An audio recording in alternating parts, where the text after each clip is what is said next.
एक गांव में सोनू नाम का एक अनाथ लड़का रहता था। उसका कोई घर या ठिकाना नहीं था। दिन भर वो मेहनत मजदूरी करके रात को चबूतरे में सो जाता था। उसको देखकर गांव वालों को बुरा लगता था। पता नहीं बेचारे का क्या होगा। ज़्यादा पढ़ा लिखा भी नहीं है और कोई काम भी नहीं आता इसे। पता नहीं इसकी कभी शादी वादी होगी भी नहीं। मुझे तो लगता है ज़िंदगी भर अनाथ ही रह जाएगा। कुछ दिन बाद सोनू ने पैसे जमा कर लिए और एक झोपड़ी किराए पे ले ली। वो वहाँ पे समोसे बनाता था और ट्रेन के यात्रियों को बेचा करता था। एक दिन वो ट्रेन में समोसे बेच रहा था।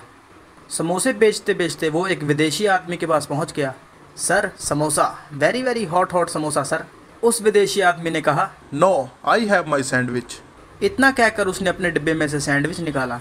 उसे देखकर सोनू ने पूछा, व्हाट डैट सर? वो विदेशी आदमी बोला। This is a sandwich, you wanna taste it? उस विदेशी आदमी ने उस सैंडविच को सोनू को दे दिया। सोनू शर्माते हुए वो सैंडविच ले लिया और उसने वो सैंडविच खा लिया। वो सैंडविच बहुत ही स्वादिष्ट था।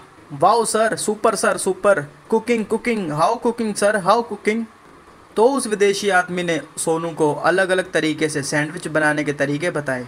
उस विदेशी आदमी की इंग्लिश सोनू को समझ नहीं आ रही थी और आखिरकार सैंडविच कैसे बनाए जाते हैं उसने सीख लिया। सोनू उस विदेशी आदमी को धन्यवाद करके वहाँ से चला गया।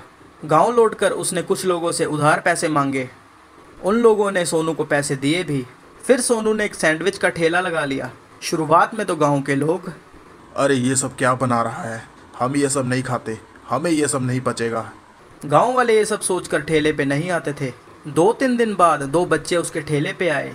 सोनू ने उन्हें ताज़े सब्जियों से अच्छा सा सैंडविच बना के दिया। उन बच्चों को सैंडविच बहुत पसंद आया। उन बच्चों ने अपने माँ बाप को सैंडविच के बारे में बताया। उस दिन के बाद से गांव के सभी बच्चे बूढ़े सैंडविच के ठेले पे आने लगे। जैसे उस विदेशी आदमी ने बताया था, वो अलग अलग तरीके के सैंडविच बना के गाँव वालों को देता था। वो सैंडविच बहुत स्वादिष्ट भी होते थे और सेहत के लिए अच्छे भी होते थे। तो काफ़ी लोग सैंडविच खाने लगे।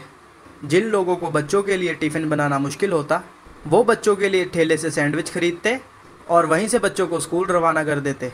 देखते ही देखते कुछ ही दिनों में सोनू की अच्छी खासी कमाई शुरू हो गई। उसने अपने उधार पैसे चुका दिए।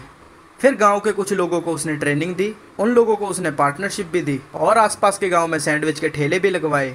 कुछ ही सालों में सोनू ने खुद का घर बना लिया और उसने शादी भी कर ली। सोनू को देखकर गाँव वाले बहुत खुश होते थे, पर सोनू किसी चीज़ की कमी महसूस करता था। सोनू ने जिस इंसान से इतना कुछ सीखा उसको उसका नाम भी नहीं पता था। ये बात उसे मन ही मन बहुत खटकती थी। एक दिन सोनू शहर से गांव लौट रहा था। बीच रास्ते में एक कार एक्सीडेंट हुआ पड़ा था। सोनू ने कार के पास जाकर देखा तो उसे आइडिया देने वाले वो विदेशी आदमी वहाँ पे घायल होकर पड़े हुए थे। सोनू ने तुरंत उसे अस्पताल में भर्ती करवाया और अस्पताल का सारा बिल उसी ने भरा। ठीक होने के बाद उस विदेशी आदमी ने कहा, thank you so much, you save my life. Sonu बोला, no problem sir, you change my life. And sir, what is your good name sir? वो विदेशी आदमी बोला, my name is Jack. Sonu बहुत खुश था कि वो जैक का एहसान चुका सका और सोनू को जिस बात की कमी लगती थी वो भी पूरी हो गई। तो दोस्तों, सहायता केवल किसी पैसे या वस्तु से नहीं होती। अपना ज्ञान बांट कर अगर किसी की सहायता की जाए तो वो भी बड़ा काम आता है।